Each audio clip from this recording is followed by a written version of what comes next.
প্রিয় দর্শক, সবাইকে আমন্ত্রণ জানাচ্ছি চ্যানেল 24 এর নিয়মিত স্বাস্থ্য বিষয়ক আয়োজন নাফকো ফার্মা পিএলসি সুস্থতায় প্রতিদিনে। আমি ডাক্তার সাদিয়া সুলতানা রেশমা আপনাদের সাথে আছি, যেখানে আমরা কথা বলি বিভিন্ন ধরনের স্বাস্থ্য সমস্যা নিয়ে এবং সমাধান আপনাদের কাছে পৌঁছে দেওয়ার চেষ্টা করি। দর্শক, আজকে এমন একটি বিষয় নিয়ে কথা বলতে যাচ্ছি যে বিষয় নিয়ে চিকিৎসার চাইতে অবহেলাই বেশি। অনেকেই নীরবে সহ্য করেন এবং পরবর্তীতে বড় জটিলতায় ভুগেন। দর্শক, আমরা কথা বলতে যাচ্ছি হার্নিয়া এই বিষয় নিয়ে। এই রোগটি সম্পর্কে অনেকের মনে অনেক প্রশ্ন, আজকে একটু একটু করে জানবো প্রশ্নগুলোর উত্তর। এবং কথা বলতে আমরা আমন্ত্রণ জানিয়েছি আমাদের দেশের একজন প্রখ্যাত হার্নিয়া সার্জন। আমাদের সাথে আছেন ডাক্তার রাজীব দে সরকার, সার্জারি বিশেষজ্ঞ, ক্লিনিক্যাল গবেষক এবং হার্নিয়া সার্জন। আপনাকে স্বাগত জানাচ্ছি আমাদের অনুষ্ঠানে। আমরা আজকে যে বিষয় নিয়ে কথা বলতে এসেছি তা হচ্ছে নানান রকম হার্নিয়া এবং চিকিৎসা। এই বিষয় নিয়ে কথা বলার আগে একটু জানতে চাই, এই যে হার্নিয়া, এটি তো একটি মেডিকেল ভাষা, সাধারণ মানুষ কিভাবে বুঝবে হার্নিয়া কি? অনেক ধন্যবাদ, বেশ দারুণ একটা সাবজেক্টে আমাকে কথা বলার আমন্ত্রণ জানানোর জন্য। হার্নিয়া এখন আসলে সাধারণ মানুষের মধ্যে এই শব্দটা এত বেশি প্রচলিত হয়ে এসছে, তো অনেকে এখন আমাদের চেম্বারে এসে বা হাসপাতালে এসে বলেই ফেলে, স্যার আমার হার্নিয়া হয়েছে, আমার একটা অপারেশনের ব্যবস্থা করে দেন। মানে ব্যাপারটা হচ্ছে হার্নিয়া জিনিসটা প্রচার পেয়েছে, গণমাধ্যমের থ্রুতে হোক বা প্রত্যেকের এই আমাদের দৈনন্দিন আলোচনায় হোক বা আমাদের মেডিকেল ওরিয়েন্টেড যারা আছে তাদের কথাবার্তায় হোক। তো হার্নিয়া জিনিসটা হচ্ছে যে, যদি সোজা বাংলায় বলতে চাই, যে আমাদের শরীরের কোনো একটা অংশ, কোনো একটা দেয়াল, সেটা হতে পারে আমাদের পেটের সামনের দেয়ালটা, এটা ভেদ করে যদি আমাদের শরীরের ভেতরের কোনো অঙ্গ প্রত্যঙ্গ বাইরে বেরিয়ে আসে বা বাইরে বেরিয়ে আসার প্রবণতা দেখায়, এটা হচ্ছে হার্নিয়া। এই যে হার্নিয়ার কথা শুনলাম, যে পেটের অঙ্গ প্রত্যঙ্গ বাইরে বেরিয়ে আসে, শুধুমাত্র কি পেটের অঙ্গ প্রত্যঙ্গতেই থেকে এই সমস্যাটা থাকে নাকি অন্য কোনো অঙ্গ প্রত্যঙ্গেও হয়? না, ওইটা অন্যান্য অঙ্গ প্রত্যঙ্গ হতে পারে। যেমন আমরা যে বেরিয়ে আসার যে সাধারণ ধারণাটা দিলাম, এটা হচ্ছে এক্সটার্নাল হার্নিয়ার ক্ষেত্রে। অর্থাৎ কিনা আমরা একটা দেয়াল কল্পনা করছি যে আমাদের পেটের বাইরে আছে এক্সটার্নাল অ্যাবডোমিনাল ওয়াল, হ্যাঁ, এইটার থেকে এইটারকে ভেদ করে ভেতরে কিছু বেরিয়ে আসলো। আবার এমন হয় ইন্টারনাল হার্নিয়েশনও হতে পারে। সেটা হচ্ছে যে একটা আমাদের যে পেটের নাড়িগুলো আছে, আমাদের যে ক্ষুদ্রান্ত্র, বৃহদান্ত্র, এইগুলো অনেক সময় এদের ভেতরের কোনো ফাঁকফোকর দিয়ে একে অন্যের সাথে প্যাচ লেগে বা বেরিয়ে আসার চেষ্টা করে। এইটাও এক প্রকার হার্নিয়া, এটাকে ইন্টারনাল হার্নিয়া আমরা বলি। এছাড়াও শরীরে আরও বিভিন্ন জায়গা থাকে, যে জায়গাগুলো দিয়ে মানে যেটা যেখান দিয়ে বের হওয়ার কথা না, সেটাকে কিন্তু আসলে হার্নিয়েশন বলে। আমাদের শরীরে নিজস্ব একটা প্রতিরোধ ব্যবস্থা আছে। আমাদের পেটের সামনে অনেকগুলো মাসেলের লেয়ার সুন্দর করে থরের ভেতরে সাজানো থাকে। এগুলো দিয়ে কিন্তু আসলে এইটা কোনো কিছু বেরিয়ে আসার কথা না। তো সুনির্দিষ্ট একটা কারণ বা সুনির্দিষ্ট একটা ফ্যাক্টর বা সুনির্দিষ্ট কোনো একটা রোগ বা একটা ডেফিসিয়েন্সি, কোনো একটা কিছুর কারণে অথবা একটা ট্রমা হয়েছিল, এরকম কোনো কারণে কিন্তু আসলে এটা বেরিয়ে আসার চেষ্টা করে। তো আমরা আসলে ওই যে হার্নিয়া রোগের কতগুলো কারণ আছে, হ্যাঁ, এগুলো যদি আমরা ব্যাখ্যা করি তখন আমরা বুঝতে পারবো যে আসলে কেন হার্নিয়াটা তো হচ্ছে। শরীরে কোন কোন জায়গায় বেশি হার্নিয়া হয়? ভালো প্রশ্ন। আসলে হার্নিয়ার এটা আমাকে বলতে গেলে হার্নিয়ার প্রকারভেদটা বলতে হবে। হ্যাঁ, হার্নিয়ার কিন্তু হার্নিয়ার রোগের সবচেয়ে মজার দিক হচ্ছে এটা কোনো বয়সের বাদ বিচার করে না। মানে একদম একদিনের শিশু থেকে শুরু করে 80 বছরের বৃদ্ধ মানুষ, তারও হার্নিয়া হতে পারে। হার্নিয়া রোগের আরেকটা মজার বিষয়, এই হার্নিয়া রোগটা কোনো জেন্ডার বা লিঙ্গের বৈষম্য করে না। ছেলেদেরও হার্নিয়া হতে পারে, মেয়েদেরও হার্নিয়া হতে পারে। হ্যাঁ, তো এই জন্য কখনো কখনো হার্নিয়াটা হয় জন্মগত। তখন এই ধরনের হার্নিয়াগুলো হয় যে আমাদের যে নাভিটা আছে, নাভির ওখান থেকে অনেক সময় দেখবেন যে ছোট ছোট বাচ্চাদের জন্মের পরপরই নাভিটা বেশ গোল বলের মতো, একটা ছোট টেনিস বলের মতো বা একটা ছোট মার্বেলের মতো ফুলে থাকে। এটাকে বলি আমরা আম্বলিক্যাল হার্নিয়া। হ্যাঁ, এটা কিন্তু কনজেনিটাল, এটা জন্মগত ত্রুটির কারণে হচ্ছে। এবং এই হার্নিয়াগুলো একটা সময় কিওর হয়, অনেক সময় সার্জারির প্রয়োজনও হয় না। এছাড়াও আমাদের কুচকির চারপাশে, পুরুষদের বিশেষ করে কুচকির দুপাশে ইনগুইনাল হার্নিয়া হয়, সেখান থেকে এটা হতে পারে। আমাদের শরীরের সামনে যে এই যে অ্যান্টেরিয়র অ্যাবডোমিনাল ওয়াল, আমাদের শরীরের পেটের যে সামনের পর্দা বা সামনের যে দেয়ালটা যদি আমরা বলি, এখান দিয়ে ভেন্ট্রাল হার্নিয়া হয়। আবার মেয়েদের সবচেয়ে বেশি কমন যেটা হয়, একটা মায়ের তো আসলে তার জীবদ্দশায় বাচ্চা গ্রহণ করতে হয়, তো যদি তার সিজার হয় বা বড় কোনো সার্জারি হয়, তখন সে যে সার্জারির যে স্কারটা, যেখান দিয়ে আমরা সেলাইটা দিয়েছি পেটের ভেতরে, সেই লাইনটা দিয়েও হার্নিয়া হয়, এটাকে আমরা ইনসিশনাল হার্নিয়া বলি। তো ওদিক দিয়ে কিন্তু হার্নিয়াটা হচ্ছে, সুতরাং ওইটার স্পেসিফিক সাইডটা কিন্তু ওই সেলাইয়ের জায়গাটাই, সুতরাং তার সেদিক দিয়ে হার্নিয়া হবে। মেয়েদের আরেকটা হার্নিয়া হয়, এটা ছেলেদের খুব কম হয়, এটা হচ্ছে ফিমোরাল হার্নিয়া। এটা হচ্ছে একদম দুটো পায়ের ভেতরের দিকে, থোড়ার ভেতরের দিকে হার্নিয়াটা হয়। তো থোড়ার ভেতর দিকে উপরের প্রান্তের হার্নিয়াটা হয়, এটাকে বলি আমরা ফিমোরাল হার্নিয়া। এছাড়াও আমাদের পেটের বেশ কিছু জায়গায় আরও ছোট ছোট কিছু মাসেলের ডিফেক্ট আছে, সেখানে অপটোটার হার্নিয়া হতে পারে, স্লাইডিং হার্নিয়া হতে পারে, এগুলো সব কিছু অ্যান্টারঅ্যাবডোমিনাল ওয়ালের বিভিন্ন পার্টস দিয়ে হয়। মোদ্দা কথা হচ্ছে কি, আসলে আমাদের এই যে হিউম্যান বডি ডিজাইনটা এটা এমনভাবে করা যে মাসেলগুলো কিন্তু একে অন্যের উপর সুন্দর করে বসে আছে, এবং এই বসে থাকার ফলে দুটো মাসেল কিন্তু আসলে একে অন্যের সাথে ফুললি অ্যাপ্রোচ থাকে না।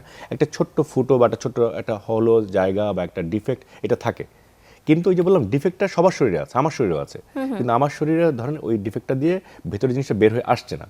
কিন্তু কিছু কারণে ওই ডিফেক্টটা যদি কোনোভাবে কম্প্রোমাইজ হয়, ডিফেক্টের মধ্যে যদি কোনো ল্যাক্সিটি তৈরি হয়, অথবা এমন কোনো কারণ যে তার শরীরে কোনো সার্জারি হয়েছিল, তখন এই ডিফেক্ট আরও বড় হওয়ার সুযোগ পায়, অথবা তার শরীরে বড় কোনো আঘাত লেগেছে বা অ্যাক্সিডেন্ট হয়েছে, এরকম বিবিধ কারণে আসলে ওই ডিফেক্টগুলো ল্যাক্স হয়ে যায়। ওই ডিফেক্টগুলো আসলে আরও বড় হতে শুরু করে, বা মাসেলগুলো তাদের যে কার্যক্ষমতা বা শক্তিটা এটা হারিয়ে ফেলে, তখন গিয়ে এই হার্নিয়েশনটা ডেভেলপ করে। আপনি কিছু কারণের কথা বলেছেন, এর মধ্যে এর বাইরে কি আর কোনো কারণ আছে যে কারণে এই হার্নিয়া হতে পারে? হ্যাঁ, অবশ্যই। যেমন হার্নিয়ার একটা অনেক বড় কারণ হচ্ছে যে মানে হার্নিয়া রোগটা আসলে পুরোটাই মজা দিয়ে ভরা। হার্নিয়া রোগের কারণ হচ্ছে ফুসফুস, হার্নিয়া রোগের কারণ হচ্ছে প্রোস্টেট। মানে হার্নিয়া রোগটা অন্য অঙ্গের জন্য হয়ে যায়। যেমন ধরেন যে একজন মানুষ তার দীর্ঘদিন ধরে কাশি, দীর্ঘদিন ধরে তাকে কাশতে হচ্ছে, তার সিওপিডি, অ্যাজমা বা এই ধরনের কোনো রোগ আছে, অথবা একবার কিছু কিছু মানুষ তাদের অনেক জোরে হাঁচি দেন, তারা মানে তাদের রেগুলার অ্যালার্জিক রাইনাইটিস লেগেই থাকে। এই যে প্রচণ্ড কাশি, এগুলো দেওয়ার ফলে অনেক সময় হয় কি, আমাদের যে পেটের অ্যান্টারঅ্যাবডোমিনাল ওয়াল, এই যে অ্যান্টারঅ্যাবডোমিনাল ওয়ালটা আছে, এটার মাসেলগুলো একটা দুর্বল হয়ে পড়ে। তাহলে এই যাদের কাশি আছে তাদের হার্নিয়া হতে পারে, দীর্ঘদিনের কাশি। 2, যাদের প্রোস্টেটের সমস্যা আছে, যেসব পুরুষ মানুষের, যে তাদের মূত্র বিসর্জনের সময় মানে যখন আমরা মিক্সচুরেশন করছি, তৈরি হচ্ছে প্রস্রাবটা, এটা বের হচ্ছে, তখন কি হয়, তাকে প্রচণ্ড স্ট্রেইন দিতে হয়, প্রচণ্ড কষ্ট করে এটাকে বের করতে হয়। এই যে সে প্রচণ্ড কষ্ট করে এটাকে বের করছে, এটার কারণে তার হার্নিয়া হতে পারে। হার্নিয়া মলদ্বারের কারণে হতে পারে। মনে হতে পারে এটা আশ্চর্য, কীভাবে হতে পারে?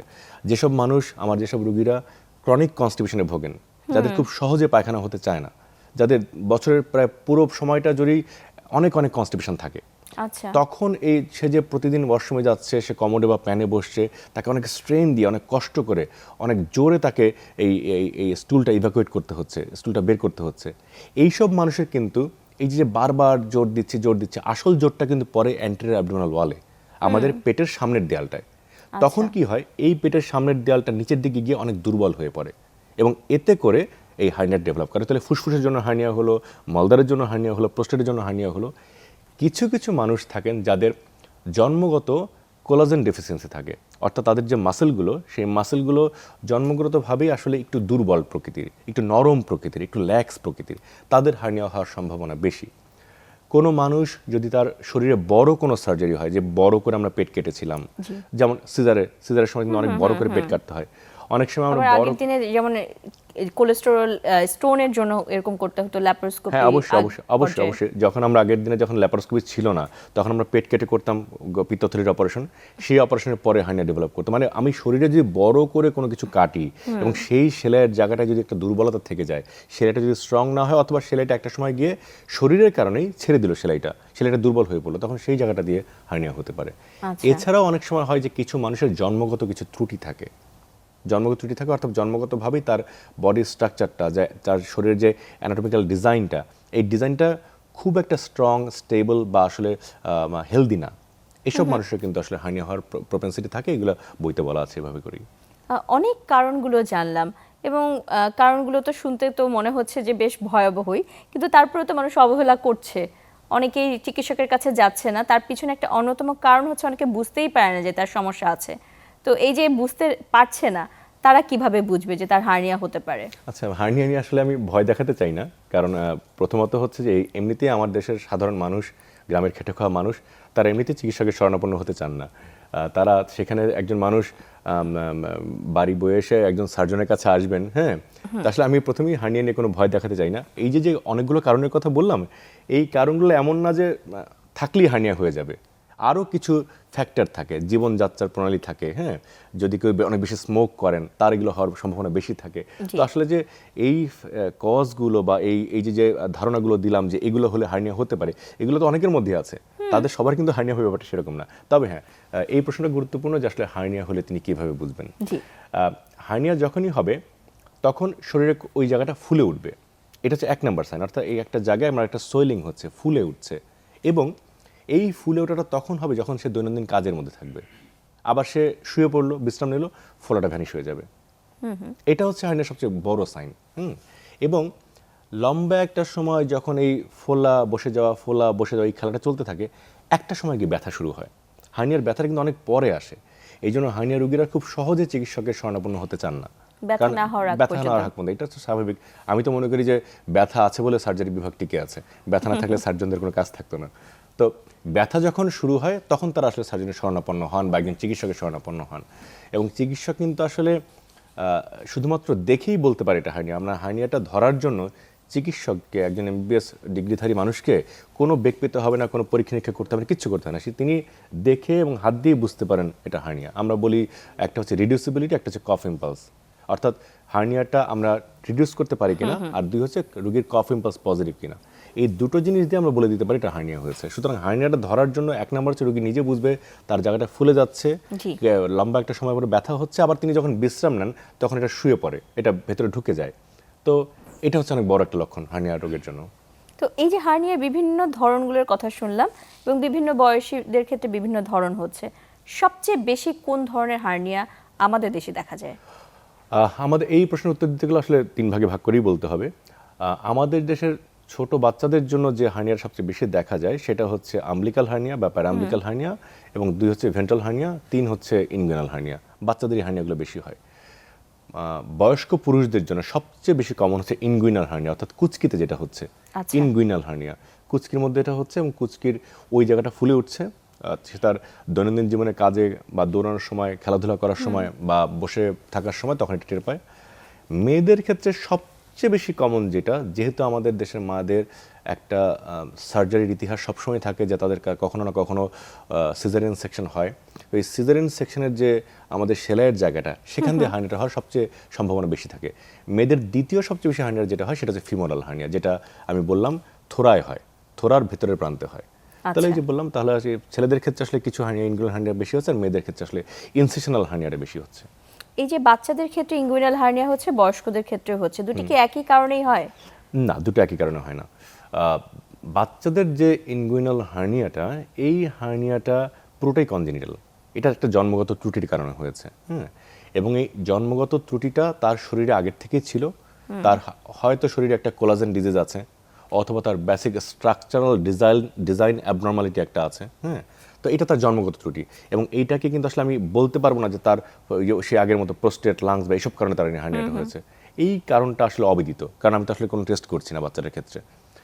বড়দের ক্ষেত্রে ডেফিনেটলি কোনো না কোনো কারণে হচ্ছে।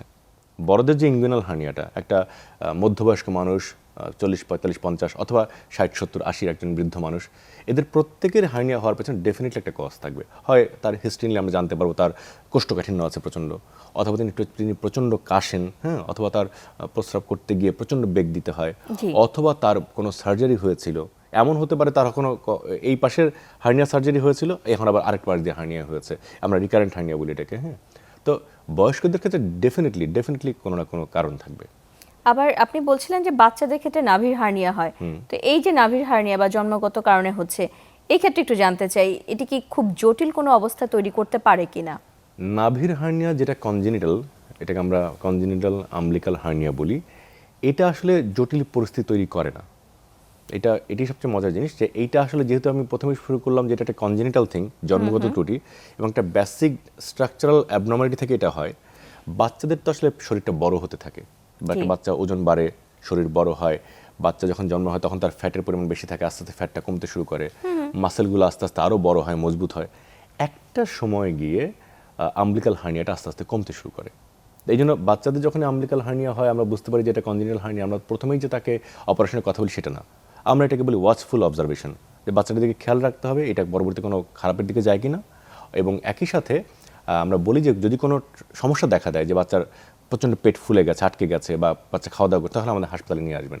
কিন্তু এই ধরনের হার্নিয়াগুলো সাধারণত একা একা ঠিক হয়। কারণ কেন ঠিক হয়? ধরেন এই একটা ডিফেক্টের মাঝখান দিয়ে হার্নিয়াটা হয়েছে, এই ডিফেক্টটা তো একটা সময় স্ট্রং হবে, কারণ বাচ্চার মাসেলটা আস্তে আস্তে শক্ত হবে, বাচ্চার মাসেলটা আস্তে আস্তে বড় হবে, বাচ্চার মাসেলটা আস্তে আস্তে আরও সুঠাম হবে, তখন গিয়ে এই ডিফেক্টটা বন্ধ হয়ে যায়। কিন্তু বড়দের ক্ষেত্রে এটা বন্ধ হবে না, কারণ বড়দের তো এটা ছিলই ভালো, ভালো ছিল, ডিফেক্ট হয়েছে দেখে হার্নিয়াটা হয়েছে। যেন বাচ্চাদের ক্ষেত্রে কনজেনিটাল আম্বিলিক্যাল হার্নিয়া সার্জারি আসলে প্রয়োজন হয় না। এটা একটু সময় অপেক্ষা করলে 6 মাস 8 মাস 2 বছর পর্যন্ত আমরা দেখি এটা এই সময়ের মধ্যে বন্ধ হয়ে যায়। তো এই যে বাচ্চাদের ক্ষেত্রে তো অনেকেই মনে করেন যে এটি একটি বিপজ্জনক অবস্থা, এবং অনেকেই কিন্তু এরকম বিভিন্ন ধরনের চিকিৎসা নেয়, কবিরাজের কাছে যায়, অবশ্যই। এবং নাভিতে বিভিন্ন ধরনের তাপ ইত্যাদি দেওয়া হয়। এই ব্যাপারটি সম্পর্কে আপনার অভিমত জানতে চাই। ওই যে যেটা বললাম, মানে আমাদের দেশে যখন আমার কাছে আসলে হার্নিয়া খুব সেলিব্রিটি একটা ডিজিজ, হ্যাঁ, মানে হার্নিয়ার সম্বন্ধে মানুষের ধারণা বেড়েছে, হার্নিয়ার সম্বন্ধে মানুষের সচেতনতা কিছুটা হলেও বেড়েছে, মিডিয়ার কারণে হোক, গণমাধ্যমের কারণে হোক, এবং চিকিৎসকদের কারণে হোক। তো যখন একটা জিনিস খুব আলোতে থাকে তখন তার অন্ধকারটা অনেক বেশি বড় হয়। তো সেটাই হয়েছে আসলে। এই হার্নিয়াটা যখন দেখা গেছে যে এটা খুব একটা ডিমান্ডিং ডিজিজ এবং এটা সার্জারি নিয়ে সার্জনরা কথা বলছেন, রোগটা সম্বন্ধে মানুষ জানতে পারছে, তখন এটার কিছু অপচিকিৎসা এটাও শুরু হয়েছে। এবং এইটাকে আসলে প্রিভেন্ট করার সেরকম সুযোগ আমাদের ছিল না। তো এটার সাথে আমরা অনেক মানে আজে বাজে অভিজ্ঞতার সম্মুখীন হয়েছে। এমন হয়েছে যে বাচ্চার হার্নিয়া হয়েছে, ওই জায়গায় অ্যাসিড দিয়ে পুড়িয়ে দিয়েছে। জি। এমন হয়েছে যে ওখানে হার্নিয়া হয়েছে, ওখানে গাছটা শিকড় দিয়ে বেঁধে রেখেছে জায়গাটা। এমনও হয়েছে ওখানে হার্নিয়া হয়েছে, তার পেটে শক্ত করে, যে মেয়েদের বেল্ট পরানোর সময় যে সিজার হওয়ার পর যে বেল্টটা পরানো হয় ওগুলোতে টাইট করে বেঁধে রেখেছে। ফলে বাচ্চার মানে জীবন ঝুঁকি তৈরি হয়েছে। মানে যেটা বললাম আসলে, যেহেতু অপচিকিৎসার সংস্কৃতিটা খুব স্ট্রং আমাদের, হ্যাঁ, এই জন্য আসলে বাচ্চাদের ক্ষেত্রে বাচ্চারা বেশি ভোগান্তিতে পড়ে। এবং আমাদের কাছে এত খারাপ গল্প আসে, এবং হয়তো বা এই বাচ্চাটার কোনো সার্জারির প্রয়োজন হতো না, কিন্তু তার শরীরে এতটাই অপচিকিৎসার প্রয়োগ হয়েছে যে ওই বাচ্চাটাকে লাইফ সেভ করতে আমাদের সার্জারি করতে হয়েছে। অবশ্যই। আবার বাচ্চাদের ক্ষেত্রে যে হার্নিয়াটা প্রচণ্ড গুরুত্বপূর্ণ সেটা হচ্ছে ইনগুইনাল হার্নিয়া বাচ্চাদের, হ্যাঁ। এটাকে আমরা বলি ইলেকটিভ ইমার্জেন্সি। ইলেকটিভ ইমার্জেন্সি মানে হচ্ছে এই বাচ্চাটা যদি আমার কাছে আসে যার ইনগুইনাল হার্নিয়া আছে, আমি তাকে বোঝাবো, সব ধরনের কাউন্সেলিং করবো, এবং আমার পরবর্তী দিন অপারেশনের তারিখ থাকবে না কেন, আমি সেদিন তার অপারেশনটা করে দেওয়ার চেষ্টা করবো। ইনগুইনাল হার্নিয়ার একটি কথা, যেটা কুচকিতে হয়, তো এটি বাচ্চাদের ক্ষেত্রে যেমন হয় বড়দের ক্ষেত্রেও তেমন হয়। কখন গিয়ে অপারেশন করতে হবে? ধন্যবাদ। ইলেকটিভ ইমার্জেন্সি এই শব্দটা আমরা বাচ্চাদের ইনগুইনাল হার্নিয়ার ক্ষেত্রে ব্যবহার করি। অর্থাৎ কিনা বাচ্চাদের এই ইনগুইনাল হার্নিয়াটা বাচ্চাকে বিপদে ফেলতে পারে। কিন্তু ওই যেটা হয় যে আমাদের যে মা বাবারা বা হয়তো বা যারা অপচিকিৎসাটা করেন তারা হয়তো এটাকে খুব একটা আমলে নেন না, এবং এই বাচ্চাটাকে দেরি করে হাসপাতালে পাঠান। তখন আসলে কি হয়, ওই জায়গাটা দিয়ে তার নারীর কোনো একটা অংশ বা ক্ষুদ্রান্ত্র বা বৃহদান্ত্রের কোনো একটা অংশ নষ্ট হয়, পচে যায়। তো এটা বাচ্চার জন্য খুব ঝুঁকিপূর্ণ। এই জন্য বাচ্চাদের ক্ষেত্রে ইনগুইনাল হার্নিয়া হলে সাধারণত আমরা অপারেশনের পথেই হাঁটি, বাচ্চার মামাকে সুন্দর করে বুঝিয়ে যে এটা যদি আমরা অপারেশন করি তাহলে কী হবে, আর অপারেশন না করলে কী হবে। এবং এই অপারেশন খুব ছোট্ট অপারেশন, এটা অনেক বড় অপারেশন না, হ্যাঁ, এটা খুবই ছোট অপারেশন। আমরা জাস্ট ওই যে জায়গাটা ডিফেক্টটা আছে আমরা হার্নিয়া টমি করে দিই, ওই জায়গাটা ডিফেক্ট আমরা ক্লোজ করে দিই খালি, হ্যাঁ, আমরা ওখানে কোনো জাল বা এরকম কিছু বসাই না। আচ্ছা। বড়দের ক্ষেত্রে গল্পটা অন্যরকম। বড়দের ক্ষেত্রে তো আসলে কোনো না কোনো কারণের ভিত্তিতেই হার্নিয়াটা তৈরি হয়েছে, এবং সেই জায়গাটায় এত বড়টা একটা ডিফেক্ট তৈরি হয়েছে যে ডিফেক্টের ভেতর দিয়ে ভেতরের অঙ্গগুলো বের হয়ে আসছে। তো এই জন্য বড়দের হার্নিয়া সার্জারির ক্ষেত্রে আমরা 3টা আর ফলো করি। আমার নাম রাজীব আর দিয়ে আমরা বড়দের হার্নিয়ার ক্ষেত্রে 3টা আর ফলো করি। একটা হচ্ছে রিডাকশন, একটা হচ্ছে রিপেয়ার, একটা হচ্ছে রিকনস্ট্রাকশন। রিডাকশনটা কি? রিডাকশন হচ্ছে প্রথমে আমরা যেখান থেকে জিনিসটা বের হয়ে এসে ওটাকে আমরা আবার রিইম্পোজ করি, ওখানে আমরা ভেতরে ঢুকিয়ে দিই। সেটা ভেতর থেকে ফ্যাটের দলা বেরিয়ে আসতে পারে, আমাদের জমেন্টাম যেটাকে আমরা বলি, ভেতর থেকে নারী বের হয়ে আসতে পারে, মানে ক্ষুদ্রান্ত বেরিয়ে হয়, সেটাকে আমরা ভেতরে ঢুকিয়ে দিই। যদি কোনো অঙ্গ বেরিয়ে আসে সেটাকে আমরা ভেতরে আগে ঢুকাই এবং সেটার সুস্থতা আমরা আগে এনশিওর করি। দ্বিতীয় হচ্ছে আমরা রিপেয়ার করি, যে জায়গাটা ডিফেক্টটা তৈরি হয়েছিল সেটাকে আমরা সুন্দর করে আমাদের সেলাই করে ওই জায়গায় রিপেয়ার করে দিই, যাতে করে ওই জায়গা দিয়ে দ্বিতীয়বার এটা না হয়। এখন একটা জায়গা ধ্বংসপ্রাপ্ত হয়েছে, এখানে শুধুমাত্র আমি যদি আবার আটকে দেই তাহলে কিন্তু এটা আবার হতে পারে। তা আমাকে রিইনফোর্স করতে হয় জায়গাটাকে এমনভাবে আমার বন্ধ করে আসতে হবে যাতে করে অন্তপক্ষে এই জায়গা দিয়ে তার ভেতরে জিনিসগুলো বের হয়ে না আসে। আমাদের মাথায় রাখতে হবে যে শরীরের ভেতরে লিভার সহ অনেক বড় বড় কিন্তু অঙ্গ আছে, এবং এই অঙ্গগুলোর ওজন একেবারে কম না, এবং অ্যান্টেরিয়র অ্যাবডোমিনাল ওয়াল প্রচণ্ড দুরূহ একটা কাজ করে যে সেই এই অঙ্গের ওজনগুলো সহ অঙ্গগুলোকে পেটের ভিতরে আটকে রাখে। কিন্তু একটা মানুষের যখন ডিফেক্ট তৈরি হয়ে যায় তখন তো আমি ধরেই নেব যে তার অ্যান্টেরিয়র অ্যাবডোমিনাল ওয়াল সেই শক্তিটা কিছুটা হলেও হারিয়েছে। এই শক্তিটা তাকে ফিরিয়ে দেওয়ার জন্য আমি সেটা একটা মেশ বা একটা জাল ব্যবহার করি। এই যে জালটা বসাচ্ছি এটাকে আমরা বলি রিকনস্ট্রাকশন। আচ্ছা, একটা দেয়াল ভেঙে গেছে, আমি দেয়ালটার পাশে আরেকটা দেয়াল তুলবো যাতে করে ওই আগের দেয়ালটা এই দেয়ালের সাপোর্টে সুন্দর দাঁড়িয়ে থাকতে পারে। তো এটার জন্য আমরা আসলে বড়দের হার্নিয়াতে আমরা এই একটা জাল ব্যবহার করি, একটা মেশ ব্যবহার করি। এই মেশ ব্যবহার করে আমরা আসলে এই হার্নিয়া সার্জারিটা করি। তবে হ্যাঁ, এটাও ঠিক, আরও কিছু সুন্দর সুন্দর টেকনিক আছে যেসব টেকনিকে জাল ব্যবহার না করলেও চলে, সেক্ষেত্রে আমরা শরীরের উপাদান দিয়েই শরীরের রিকনস্ট্রাকশন করি। আমরা এটাকে শোল্ডার রিপেয়ার বলি, ব্যাসিনিস রিপেয়ার বলি, অথবা ডেজার্টা প্রসিডিওর বলি। এই ধরনের কিছু প্রসিডিওর আছে যেটা দিয়ে আসলে আমরা জাল না বসেও হার্নিয়া সার্জারি করতে পারি। আর জাল বসে আমরা তো হার্নিয়া সার্জারি অহরহই করে থাকি। জি, যখন আমরা সার্জারির কথা বলি বা অপারেশনের কথা বলি, আমাদের অনেক সাধারণ মানুষই আছে তারা কিন্তু একটু ভয় পেয়ে যায়, অপারেশন করব না। এই ব্যাপারে একটু জানতে চাই যে কখন অপারেশন করতেই হবে এবং না করলে জটিলতা হবে বড়দের ক্ষেত্রে। প্রথমত হচ্ছে যে এটাকে খুব মোটা দাগে সরলভাবে বলে দিই, হার্নিয়া রোগ হলে এটা কোনো ওষুধ দিয়ে এটাকে দূরীভূত করা বা সারানো সম্ভব না। হার্নিয়া যখন কনফার্ম ডায়াগনোসিস হয়েছে যেটা হার্নিয়া রোগী, তাহলে আপনাকে একটা পথে হাঁটতে হবে, সেটা সার্জারি। এটা যদি আপনাকে কেউ অন্য কিছু বলে থাকে তাহলে সে আপনার ক্ষতি করছে। হার্নিয়া হয়েছে, এটার চিকিৎসা একটাই, এটা সার্জারি। আপনার হাতে অপশন আছে অনেকভাবে সার্জারি করার, কারণ হার্নিয়ার সার্জারিটা যদি আপনি না করেন, আপনার শরীরে একটা ডিফেক্ট তৈরি হচ্ছে, ডিফেক্ট দিয়ে ভেতরে জিনিসপত্র বেরিয়ে আসতেছে। এই বেরিয়ে আসা জিনিসগুলো একসময় পচতে শুরু করবে, নষ্ট হতে শুরু করবে, কারণ এই বেরিয়ে আসা জিনিসগুলো একটা ব্লাড সাপ্লাই থাকে। এই ব্লাড সাপ্লাইগুলো ওই চাপের মধ্যে পড়ে বন্ধ হয়ে যায়।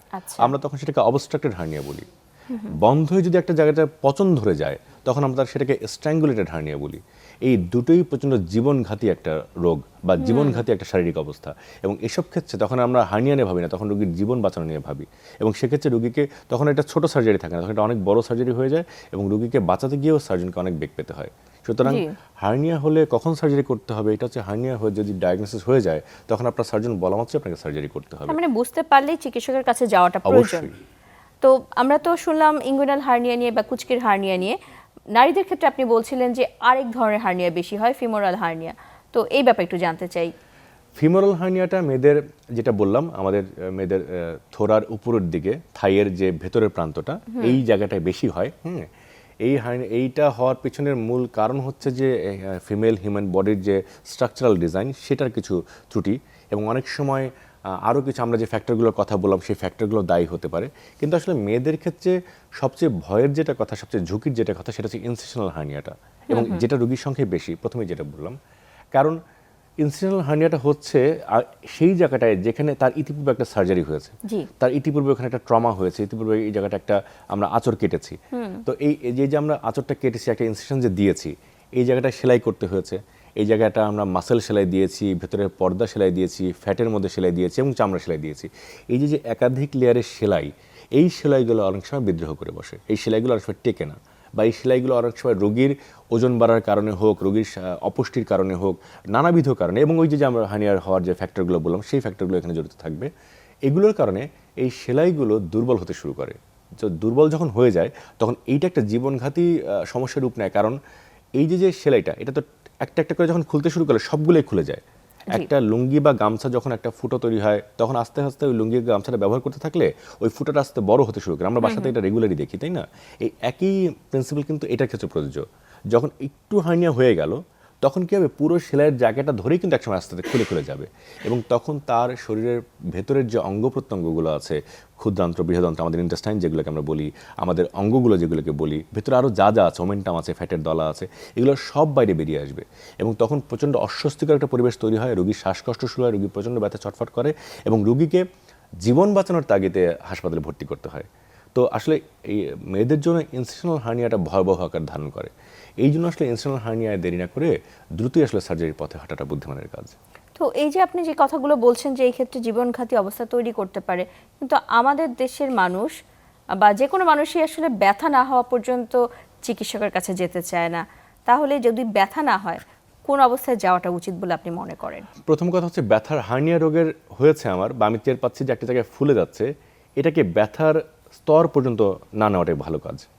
আমি যদি ব্যথার স্তরে চলে যাই, তার মানে আমি হচ্ছে ওই অংশে ঢুকে গেলাম যে অংশের নাম হচ্ছে জটিলতা। আমি এটার কমপ্লিকেশনের যে অধ্যায়, সেখানে ঢুকে গেলাম। আমি কমপ্লিকেশনের অধ্যায়ে ঢোকার আগে আমি চিকিৎসকের শরণাপন্ন হওয়ার পরামর্শ দেব। আমি টের পাচ্ছি আমার এই জায়গাটা ফুলে উঠছে, এই জায়গাটা ফুলে ওঠার কথা না। আমি টের পাচ্ছি আমার এখানে একটা সার্জারি হয়েছিল, এই সার্জারির জায়গাটা এখন অন্যরকম আচরণ করছে। আমি টের পাচ্ছি যে আমার এই জায়গাটা দিয়ে একটা কিছু বেরিয়ে আসতে চেষ্টা করছে। আমি একটু কাশি দিলে বেরিয়ে আসছে, আমি একটু জোরে কথা বললে, জোরে হাসলে, বা আমি যখন একটু কোষ্ঠকাঠিন্য আমার হয়, যখন আমি একটু বাথরুমে গিয়ে বেশি সময় ব্যয় করি, তখনই যেগুলো ফুলে যাচ্ছে, এগুলোকে একটা কার্ডিনাল সাইন, এগুলোকে একটা আপনাকে সংকেত দিচ্ছে যে আপনার শরীরে হার্নিয়া বাসা বাঁধতে শুরু করেছে বা বাসা বেঁধে গেছে। এখন আমি জিনিসটাকে ওভারলুক করলাম, আমি জিনিসটাকে আমলে নিলাম না, আমি জিনিসটাকে অবহেলা করলাম, তখন গিয়ে কিন্তু ব্যথা হবে। এবং ব্যথা শুরু হয়েছে মানেই হচ্ছে রোগটা একটা কমপ্লিকেশনের স্তরে চলে গেছে। আমার মনে হয় ওই স্তর পর্যন্ত না গিয়ে যখনই তার এই ফুলে ওঠাটা শুরু হয়, যখনই তার শারীরিক অস্বস্তিটা শুরু হয়, অথবা যখনই সে মনে করে যে আমার আসলে এই শরীরের এই অংশটা এরকম আচরণ করার কথা না, আমার মনে হয় তখনই একজন সাধারণ চিকিৎসকের শরণাপন্ন হওয়াটাই বাঞ্ছনীয়। হার্নিয়া রোগ ধরার জন্য সার্জারি বিশেষজ্ঞের কাছে যেতে হয় না, অপারেশনের জন্য আপনি যান। হার্নিয়া রোগ ধরার জন্য একজন এমবিবিএস চিকিৎসক এনাফ। একজন এমবিবিএস চিকিৎসক তিনি আপনার শরীরের জায়গাটা পর্যবেক্ষণ বা ইন্সপেকশন করেই বলে দিতে পারবেন যে আপনার তো হার্নিয়া হয়েছে, আপনাকে এখন এই করতে হবে। জি, জি। এবং এখন আমাদের উপজেলা, ইউনিয়ন, জেলা সদর হাসপাতাল পর্যন্ত সব জায়গায় চিকিৎসক আছেন। সুতরাং আপনি যদি একটু কষ্ট করে আপনার নিকটবর্তী সরকারি হাসপাতালেই যান, সেখানে কিন্তু আপনি দারুণ একটা সার্ভিস পেতে পারেন এবং একজন এমবিবিএস চিকিৎসক আপনাকে বলে দিবে আপনার পরবর্তী করণীয় কি। জি অবশ্যই। তো এই যে হার্নিয়া নিয়ে এত কথা বললাম, তার এই ক্ষেত্রে তো অপারেশন একটা ভূমিকা আছে এবং অপারেশন করতেই হয় অনেক ক্ষেত্রে। অপারেশনের পর স্বাভাবিক জীবনে ফিরে আসতে কি রকম সময় লাগে? এইখানে আসলে অপারেশন পদ্ধতির একটা বিষয় জড়িত আছে। হার্নিয়া সার্জারি আমরা বেশ কয়েকটি ভাগে করতে পারি। আমরা একটা ক্লাসিক্যাল যে মেথড, যে আমরা কেটে করলাম, যেখানে আমরা হার্নিয়াটা হয়েছে ওই জায়গাটা আমরা কাটলাম, কেটে বড় করে জায়গাটাকে দেখলাম, দেখার পরে হার্নিয়াটাকে বের করলাম যে এটি আমার হার্নিয়াটা। এরপর আমি হার্নিয়াটাকে, যেটা বললাম, আমি রিডিউস করলাম, রিপেয়ার করলাম, তারপর রিকনস্ট্রাকশন করলাম, বন্ধ করে দিলাম। এটা হচ্ছে একটা পদ্ধতি, আমরা কেটে করলাম, ক্লাসিক্যাল যে মেথডটা। দ্বিতীয় একটা মেথড আছে, আমরা আসলে ল্যাপারোস্কোপিক সার্জারি বলি। এটাও বহুল পরিচিত। মানুষকে আর এই ল্যাপারোস্কোপিক সার্জারি পরিচয় করে দেওয়ার এখন সুযোগ নেই, সবাই এখন মুখে মুখে জানে ব্যাপারটা। ব্যাপারটা হচ্ছে যে আমরা শরীরে কোনো কাটাছেঁড়া করি না, আমরা শুধুমাত্র 3টা ফুটা করি। 3টা ফুটো করে আমরা হচ্ছে ওই জায়গাটার মধ্যে ক্যামেরা ঢোকাই এবং আমাদের চিকন চিকন ইনস্ট্রুমেন্টগুলো ঢোকাই, ঢুকিয়ে আমরা হার্নিয়া সার্জারি করি। ক্যামেরা দিয়ে দেখে দেখে ওখানে জালটা বসিয়ে দিই এবং সুন্দর করে রিপেয়ার করে বের হয়ে চলে আসি। তো ল্যাপারোস্কোপিক সার্জারির ক্ষেত্রে আসলে হাসপাতালে 1 দিন 2 দিনের বেশি থাকার প্রয়োজন হয় না। কারণ আমি যেটাই বললাম যে আসলে যেহেতু আমি এখানে তেমন বড় করে কাটছি না, মাত্র 3টা ফুটা করছি এবং একটা ফুটা 1 সেন্টিমিটার আর বাকি 2টা ফুটা হচ্ছে 5 মিলিমিটার, মানে অর্ধেক, ওইটারও অর্ধেক। তো এই 3টা ফুটা করে যেহেতু হয়ে যাচ্ছে, তো আমরা ওই ফুটাগুলো একটা সেলাই দিয়ে বন্ধ করে দিই। রোগী পরের দিন 6 ঘন্টা 8 ঘন্টা পরে বাসায় চলে যেতে পারে। বাসায় গিয়ে একটু বিশ্রাম নেবে, এটা তো নিতেই হবে, একটা সার্জারি তার হয়েছে। তো যেহেতু এই সময়টা রোগী বাসাতেই বিশ্রাম নিতে পারে, ল্যাপারোস্কোপিক সার্জারির ক্ষেত্রে 1 দিন বা 2 দিনের বেশি হাসপাতালে থাকার প্রয়োজন পড়ে না, যদি না কেসটা কমপ্লিকেটেড হয়। জি অবশ্যই। আর একটু ওপেন সার্জারি যেটা আমরা কেটে করলাম, সেই সার্জারির ক্ষেত্রে আমরা 3 থেকে 5 দিনের মতো হাসপাতালে অবস্থান করতে হয়। আমরা আসলে কথা বলতে বলতে অনুষ্ঠানের শেষ পর্যায়ে চলে এসেছি। আপনাকে অসংখ্য ধন্যবাদ আপনার মূল্যবান সময় থেকে আমাদেরকে সময় দেওয়ার জন্য। আপনাদেরকেও ধন্যবাদ এবং চ্যানেল 24-এর সবাইকে ধন্যবাদ একটা দারুণ মজার সাবজেক্টে কথা বলার জন্য, আমাকে ডাকার জন্য। দর্শক, আজকে এখানেই বিদায় নিতে হচ্ছে। ভালো থাকুন, সুস্থ থাকুন এবং অবশ্যই হার্নিয়ার কোনো লক্ষণ প্রকাশিত হলে চিকিৎসকের পরামর্শ গ্রহণ করুন।